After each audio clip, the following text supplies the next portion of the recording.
Must have taken you a lot to put this together. I mean, I read from, you spoke to directors and actors and players in the industry and the marketers. And what was it like? It's a lot of work. Honestly, it's a lot of work, but it was a labor of love, and I'm really grateful to all of the people who talked to me. There were many, many of them, and overwhelmingly, they were very generous with me, giving me their time. And on the whole, I found them, not only to be friendly, but also to be intelligent and lucid. And so that part of the research I really enjoyed. There are also something like 250 films in the filmography at the end. These are all films that I discuss at some level in the book. So I spent a lot of time watching. Did you watch? You watched all of them? I did. 250 films, 50-something films. Well, how many Nollywood films are there? It's a tiny fraction. Thousands, I guess. And there are millions and millions and millions of your countrymen who've watched far more films than I have. I know. But I took notes, and I tried to create, kind of coherent stories. The way a scholar does, you make an argument and you show your evidence. So, you also wrote here that Nigeria is still scratching the surface.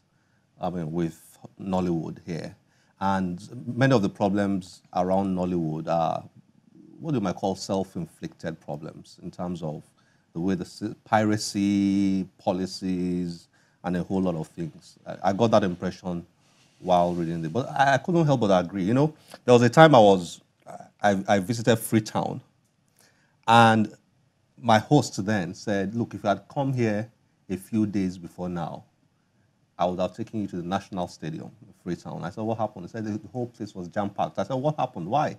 He said, "Aki and Popo just left here now, and the whole place was filled to the brim, and people were running over each other just to catch a glimpse." And throughout my stay there, people were watching Nollywood everywhere I went to. And for the first time, it just struck me that there's so much potential in Nollywood. And I saw that from, reading your book, that you also have that same impression. But you think that it's almost like a waste. The potential is not being fully tapped into. Yeah, Nollywood sometimes doesn't do itself favors in the way it organizes itself or doesn't, but on the whole, I really admired them for what they managed to do in a situation which looked at objectively as impossible. They created this industry out of nothing. The government's, piracy has always been the great problem for the industry up to today. And the government has laws about this, which it doesn't bother to enforce. So how do you have a film industry that depends on video if you don't have some break on the illegal reproduction of films? So that's been a tremendous issue. The other kind of, the really hopeful sign these days is that cinemas are being built again, and a cinema-going culture is flourishing. But again, there are absurdly few movie theaters in this country for a country of this size. There should be literally 100 times more than there are. And I trust they will be built. This is happening. The recession has slowed it down a bit, but I think this inevitably will happen. And Nollywood will get stronger. It'll provide a much larger revenue stream, which won't be completely piracy-proof, but it's much better than the market for discs. So, I think the future, and all of these new platforms for distribution have been opening up, satellite channels, the internet, the digital terrestrial broadcasting as that's introduced. These are all platforms that require tremendous amounts of content. So there's work. There will be work. Interesting. Yeah.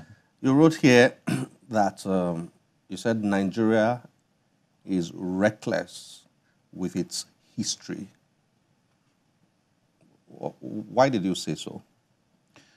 I think I said right before that something about Nigeria being very good at producing history, making history. But Well, yes, then it doesn't poor at preserve. keeping.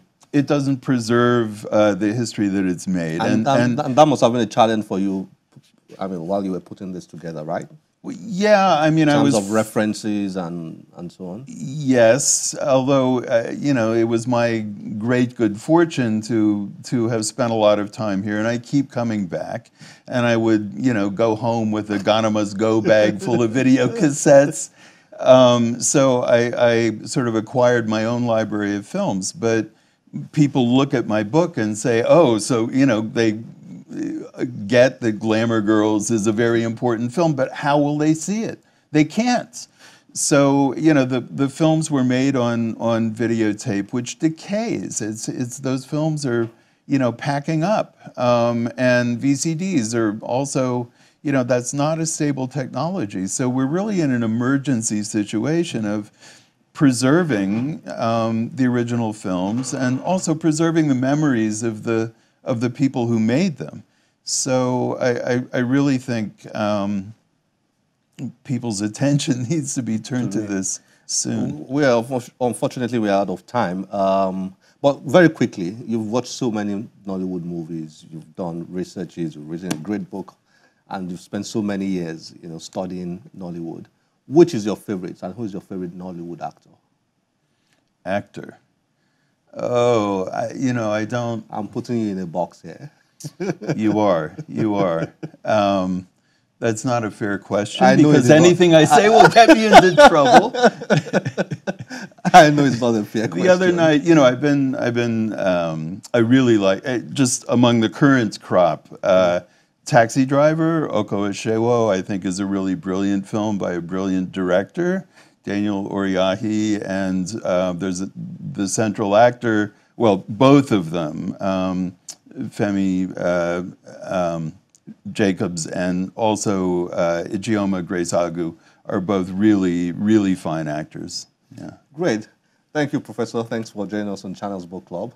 And thank you once again for giving Nigeria this. It's wonderful. All right. Well, thank you for inviting me.